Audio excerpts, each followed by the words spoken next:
ছোট্ট একটি ফুল, ওর মাথাটা যদি আপনারা দেখেন, ওর মাথাটা কিন্তু স্বাভাবিক নাই। আমাদের নরসিংদী জেলার রায়পুরার এই ছোট্ট ফুল হাফসাকে বাঁচানোর জন্য দরকার আপনাদের দেয়া 10টি টাকা। যদি 10টা টাকা না পারেন, ভিডিওটা অ্যাটলিস্ট শেয়ার করে দেন। অ্যান্ড এই ভিডিও থেকে, হাফসার এই ভিডিও থেকে যত টাকা আসবে ওই টাকাটা আমরা হাফসারে দিয়ে দিব। তার মানে আপনার একটি শেয়ারে হাফসা 1টি টাকা পাইতে পারে।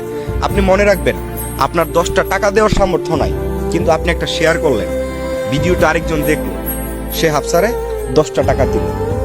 এই ছোট্ট ফুলটা যদি আপনার মেয়ে হইতো, তার দিকে যদি তাকান, দেখেন তো ফুলের মতো একটা চেহারা, নিষ্পাপ মানুষ, তার মাথার ব্রেইনে পানি, কান্নাকাটি করে প্রচুর, না প্রচুর কান্নাকাটি করে, এবং তার পায়ে জানি কি হওয়ার ঝুঁকি আছে বলছেন, পা প্যারালাইজড হয়ে আছে, তার পা দুইটা পাই প্যারালাইজড হয়ে আছে এবং মাথায় পানি জমে আছে।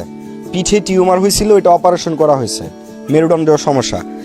ওর এই মাথার ব্রেন থেকে যদি পানি বের করা না যায়, তবে তার মৃত্যু ঝুঁকি রয়েছে। আপনাদের কাছে হাত জোর করে বলছি, দয়া করে যে যা পারেন দিয়ে এই হাফসার পাশে দাঁড়ান, আর না পারলে ভিডিওটা অ্যাটলিস্ট শেয়ার করে দেন, যেন এই ছোট্ট ফুলটাকে আমরা বাঁচাইতে পারি। আপনাকে আবারও বলছি, মনে রাখবেন, এই ছোট্ট বাচ্চাটার ভবিষ্যৎ আপনার হাতে। এটা আমার একার যুদ্ধ নয়, ওর বাবার একার যুদ্ধ নয়। আপনি কি করেন? উনি একজন অটো মিশুক চালক, ওনার পক্ষে এত টাকা অ্যাফোর্ড করা সম্ভব।